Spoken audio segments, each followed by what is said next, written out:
Everybody wants some blast of magic, magic, magic, magic, magic, magic. Look up the magic in me. It's Wednesday here at Bob's Magic Emporium. Time for the next all-new Magician 101, the show for all magicians. We have a lot, and I mean a lot of questions this week. We have so many that they can't fit on a Word document, so I have to read them off of my phone. Make sure to post your questions down below for next week. I'll give them an answer. I love when I get a ton of questions. It's a lot of fun to answer your guys' questions each week. All right.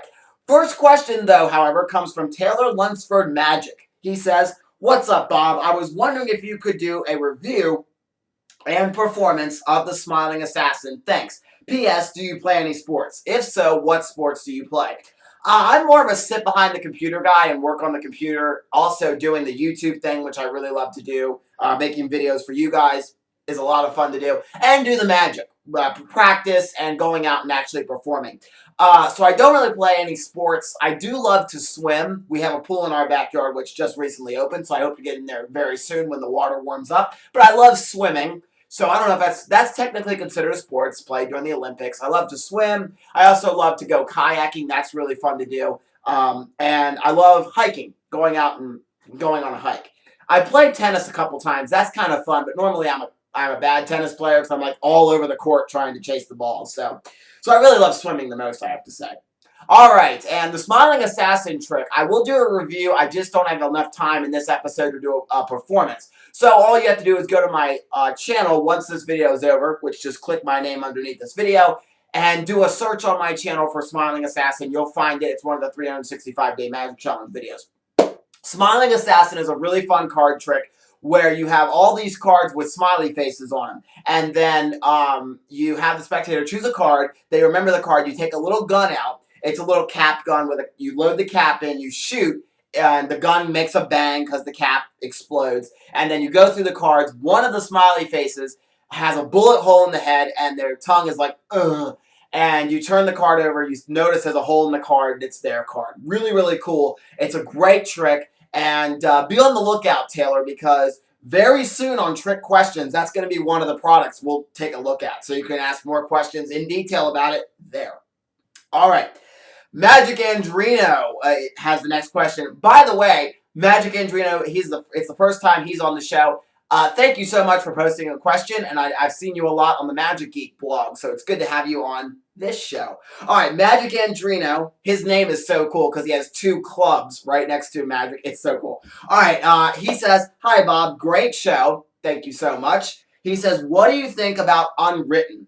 Well, Unwritten is a really great card trick in which you have the spectator choose a card, and you have a blank, you have a regular deck of cards. The sides are blank. You drop the cards in somebody's hand, and then it has the name of their card. It's almost like Unshuffled in a way where the side of the cards change. I don't have the trick, but it looks really cool. I don't know how easy the trick is. That's why I'm a little nervous about getting it, because I will never get unshuffled because the Pharaoh Shuffle, you have to know perfectly, and I'm not good at the Pharaoh Shuffle, so I hate for there to be a really advanced sleight of hand. But if somebody has the trick, please let me know if it's really advanced or not, because it might be one I might get one day. Magic Andrino also wants to know, what do you think is the best flame wallet? I have one, and it kind of never worked right. I don't know where. I got it as a Christmas present one year, and I don't know where they got it from. So I don't know what's the best flame wallet. You'll just have to kind of go to like Magic Geek and look at their flame wallets and read the product reviews by other customers, and you can find the best one. And he says, "And do you know any ring on string set, including a ring and a string, with instructions on how to do the penetration effects? Thanks," with a bunch of smiley faces. Okay, I don't do any ring on string routines, but I know that I think Magic Geek does sell a ring on string, which you can purchase. So I recommend checking out Magic Geek. All right, Lumos Magic, another new name. I should title this show the Show of New People, because Lumos Magic is a new person as well. And he says, "Hi, Bob. I've invented a trick which many people have enjoyed. I've tried to sell it to companies, but I was wondering if you have ever sold a trick to a magic company." Never have. as I said a long time ago on this show, I'm more into the performing of the magic versus the selling of the magic. There are some magicians out there, all they do is just create. They don't perform, or they'll perform very sporadically and they do more creating than performing. There's some magicians who don't create and just perform, and some magicians who do a little bit of both, who perform a lot and create a lot. So, like Chris Ballinger. All right, and Lumos Magic also says, what do you think of the set Inner Circle by Masika? I was thinking of getting this. Inner Circle, I have a feeling, is another... I could be wrong, but I think it's like another invisible thread. It's another way to levitate things. I don't do any levitations because I don't like working with invisible thread. So I don't know how the loops and also the inner circle work. If it's another kind of invisible thread type thing, or it works kind of the same way as you would do like an invisible thread levitation, I will never do it. So, but, you know, it does look cool what you can do with it. Like, you know. But if it works the same way with invisible thread, I would never do that. All right, Caleb Casper says, hi, Bob. A couple of questions. What do you think about Kaleidoscope Elite cards? Because when I saw the video on Magic Geek, I could tell exactly how it was done, but I can't get all those designs and them all be jacks or whatever all the cards are.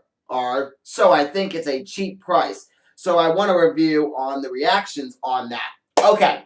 That's a lot. That's a long question. But Kaleidoscope Cards Elite, if you buy the Kaleidoscope Cards Elite from, or any version of Kaleidoscope Cards, whether it be from Magic Geek or not, I'll talk more about the Elite and why that's a better thing in a minute. They will supply you all the cards. You'll get the different backed cards. You'll also get the faces of them will all be the same card. Kaleidoscope Cards Elite versus another Kaleidoscope Cards from somewhere else. You get a really nice instructional video taught by Chris Ballinger, which is always nice because he's a really good teacher and does really good instructional videos. Also, all the cards are different. So, you know, I have for mine, they're all 7 of diamonds. Yours may be Queen of Hearts or King of Clubs or 2 of Spades. So, you don't know what you're going to get. The only thing about the Kaleidoscope Cards Elite that I didn't like was it wasn't like the older versions of Kaleidoscope Cards in which you were having the cards match.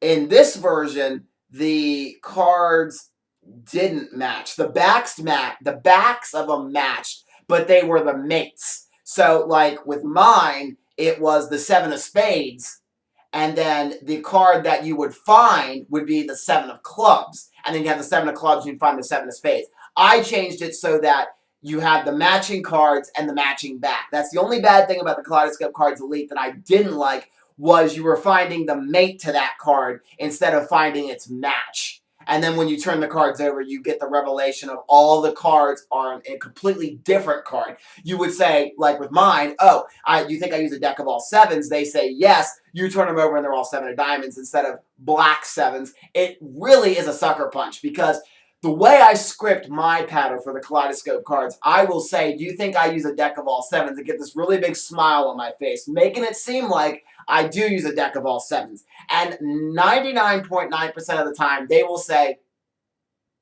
well, do you really use a deck of all 7s? Or they'll say something like that, where they'll be like, you cheat and you do use a deck of all 7s, don't you? And I say, yeah. I immediately turn the cards over and they're all 7 of diamonds. It blows their mind because they're like, wait, what? And then I go into, oh, you picked the only 2 black cards in the deck, so nice job. So it gets really good reaction. I recommend getting it. Another good thing I do like about the Kaleidoscope Cards Elite versus getting a regular deck of Kaleidoscope cards, a lot of times the regular deck of Kaleidoscope cards are not normal playing cards. I have a version, and I should have got it out, but it was a version where they're almost like business cards. Instead of them being regular playing cards, the backs are like business cards, and the fronts are playing cards. That made no sense. And then I have another version that's all playing cards, but they're bridge-sized instead of poker-sized. Instead of a normal deck, they're about yay tall and yay wide. So they're a little bit smaller than a normal deck of cards. So I do recommend getting the Kaleidoscope Cards Elite because you can do a fan with them versus other decks of Kaleidoscope cards where you can't. And it's a good price, too, because you're getting a DVD with like tips. Chris Ballinger gives you some great tips on how to perform the Kaleidoscope cards and little nuances that help improve the trick, which is nice. All right. And Caleb Casper, as well as Jay Brothwick. We'll get to his questions in a moment. But Jay Brothwick and Caleb Casper want to know about Chocolate Coin by Sans Minds. All right.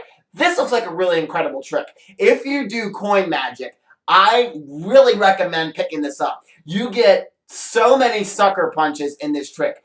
You get a coin change, where you change a regular coin to a chocolate coin, and the spectator doesn't really know you switched anything until you peel the chocolate coin back, and they see it's now a chocolate coin. You bite out the chocolate coin. You do the bite out coin routine. You spit the piece back onto the coin, and then you rewrap the coin, and then it changes back into their coin that they gave you, or the one they examined at the beginning, the regular coin.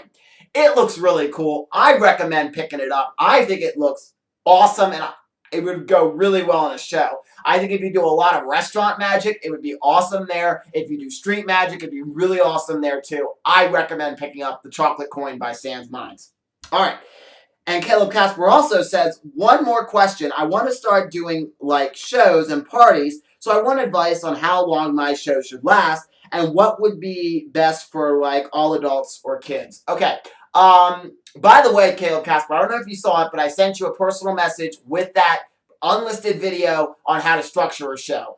Make sure you got to go onto a computer, or you can take your YouTube app on Safari, open it up in Safari, change it to desktop mode, click on your user icon, and go to Video Manager, and then you'll bring up to Community, click on the Community tab, and there's your inbox right there. Or go on a regular computer and do the same steps, and you can see the message and see the video. But anyways, kids shows should really be about, I like to go 45 to an hour. Some magicians go half hour to 45 minutes. But I think if you go a half hour and you charge like $300 because I know veteran magicians, people who have had a lot of experience doing kids shows, charge like $300 to $400. And if they do a half hour, I feel like that's getting a little gypped. I do an hour because I do really good audience management. And my tricks, basically when I do magic, they really don't stop. They keep going, and there's really no time to breathe in my magic shows. It's like you go from one trick to another, and I just keep wowing them. So I would say probably 45 minutes would be the best in your situation. I love doing family shows. A family show basically is where it's not just all kids, so you're not going into like a school and doing an assembly, and you're not performing for all adults. You're not going into like a bar or a nightclub or a comedy club and doing for all adults. You're doing some adults and some kids, and that's what I really love to do. When I do birthday party shows, I do like to have the adults stay for the show if they want.